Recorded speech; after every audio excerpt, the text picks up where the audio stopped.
What's going on, gamers? Chris here with telesplashgaming, and I love it when a game gets underhyped and over-delivers. There's nothing better than finding those hidden gems, but the thing about hidden gems is sometimes they're hard to find with new releases. A lot of hidden gems are older systems, older games, but just this week there was a game that came out that I think is going to be an instant hidden gem, and it's called Wreckfest, and it's by Bugbear Entertainment. And you're saying, what is Wreckfest? Well, if you are a fan of the Demolition Derby series, then this is literally the spiritual successor to that. It has so many elements that made that game great, with 4K graphics, updated visuals for all the modern consoles, PC, Xbox, and PS4. For me, I've been putting some time into it, and it's an absolute blast. As a kid growing up in Washington State, Moses Lake had an amazing fair and an amazing Demolition Derby, and this game is nostalgia for those feelings I had as a kid. The rodeo, the fair, the demo derby. This game is full of crashing, bashing, smashing, but there's some great racing elements and some really fun oddball things to look at as well. So stick around and let's talk about Wreckfest.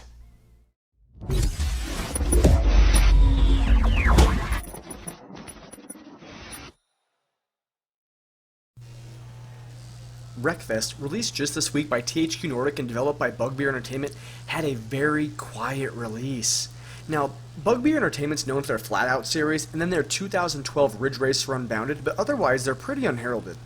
The idea of a Demolition Derby game sounds great on paper, but the novelty of it can also turn a great idea like that into a major gimmick.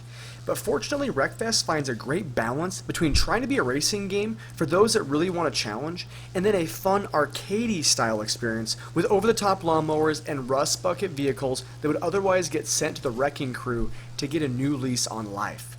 Somehow, when I first booted the game up and entered career mode, the first event was a Demolition Derby, which was perfect since that's why I bought this game in the first place. Except here's the caveat, it featured lawnmowers. Now while it seemed great, it did take a bit of getting used to, with these juiced up riding lawnmowers being pretty squirrely out the gate, and they had pretty unique physics along with it.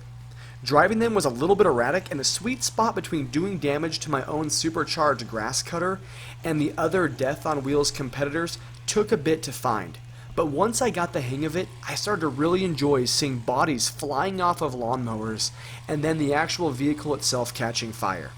I've never been much for road rage, but I couldn't wait to plow into another competitor at full speed in hope of seeing them fly off their machine and get run over by someone else. Now, typically you're supposed to do a demo derby backwards, but the lawnmowers were so slippery to control in reverse, I said screw it, went head first, engine out, and I had no remorse doing it as I was having a blast. Now, I did end up getting wrecked before the demo derby ended, but I realized there was almost a new game, a new life of sorts that they implement that lets you respawn in the middle of a demo derby with a full health bar and a fresh set of paint while keeping your previous stats alive. After I got my fix with the demo derby with lawnmowers, I got to enter my very first race, and this is where the game actually really shined and caught me by surprise. I didn't expect the races to feel so authentic. The dirt tracks were slippery enough to know you weren't getting full traction, but I never felt like it was a cheap way to keep me from having control. Even having a level 1 car without any upgrades, the handling was pretty solid and probably still a way better vehicle than my old 86 Camry I drove when I turned 16. What makes the race really feel fun, however, is the added bonuses the game incentivizes you with, like spinning out opponents or wrecking them during the race. Most racing games are going to focus on the race only, but this extra destruction was a welcome addition and one that I was going to do anyway, regardless of whether I got points or not. And if I can't beat the cars fair and square, I'm definitely going to ram them into a pole and see how they like their hospital visit. After a few races, I was pleasantly surprised by a new track that went from asphalt to dirt and then back to asphalt. The control on asphalt felt really tight and crisp like it should because of the traction being there, but then when you transition to the dirt, it also made it fun and made it a whole new challenge balancing the control between the two different roadways. It's the small stuff like that that makes the game go from being pretty good in my mind to pretty mother-loving awesome. In between races, you get credits to use towards upgrades, purchasing new vehicles, and additional paint, decals, and etc. to customize your ride.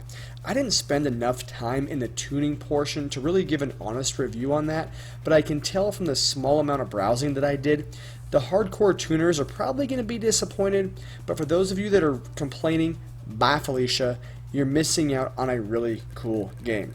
If you're into the tuning, go play Gran Turismo on your PS1. This game isn't for the serious drivers who have aspirations to become the next go-kart champion.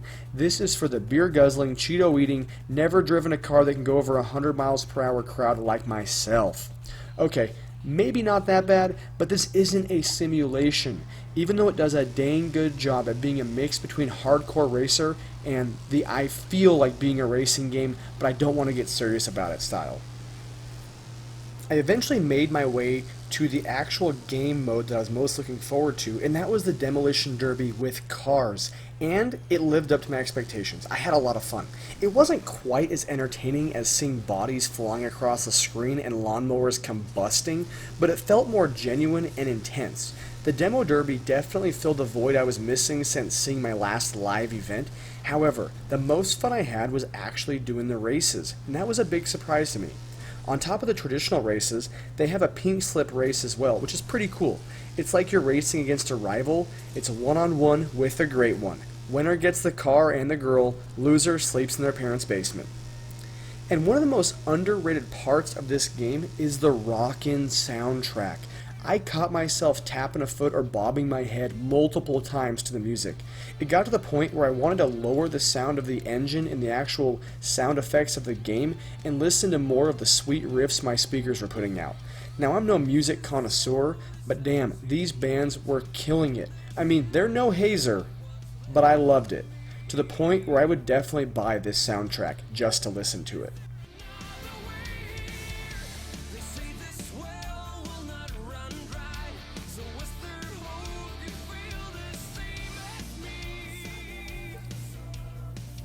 Lastly, there's always going to be a few cons. First thing are the loading screens. They aren't terrible, but they're not great either. I mean, there was enough time in between that I could check something online on my phone, search Instagram. I didn't time it, but it was definitely a decent load. Once it loaded though, everything was pretty quick. Even restarting the races if you needed to were fast, but the initial load between screens did take a little bit of time. Another thing is the customization options. While having a decent amount, a few of you trolls are definitely going to be disappointed in the lack of customization. It would have been cool to write your own messages across the side of your car, customize some of the wording, and I can think of a few of my favorite F words like Friday and Frankenfurt that I would have loved to add to my Camaro knockoff. Speaking of knockoffs, there are no officially licensed cars. Now, with that being said, you can clearly see a Volkswagen Bug, a random Honda, or classic American muscle out there. They just don't have the Chevy, Ford, or GM name attached to them. Finally, my biggest complaint is the lack of offline multiplayer. Being able to split screen this with a buddy or even my young son would have been an excellent way to show the young buck how an old bull plays driving games. I think it's a feature that would have made this game a go-to game for some quick action. There is an online multiplayer option, but with World of Warcraft Classic being out now, I'm sure nobody is going to be dedicating a ton of time to Demo Derby when they can be casting sweet spells as a troll mage for the Horde. Anyways, I digress. For anyone looking for a fun racing game with some additional content like demo derbies with some funky vehicles, crazy tracks, this has a pretty fun, thorough racing game, especially through the first few hours that I've been playing it. And for $40, it's definitely not a terrible way to burn through some of your hard-earned cash. There you go, Wreckfest, and it's a hidden gem, and it's only been out for a little while. It's a game that I think if you're looking for something to fill that racing void, it's going to be perfect, but let me know in the comments down below what your favorite racing game and racing franchise is, and if this is something that even interests you. Thanks so much for subscribing and watching the videos. We'll make sure to catch you next week. Keep trolling and keep rolling.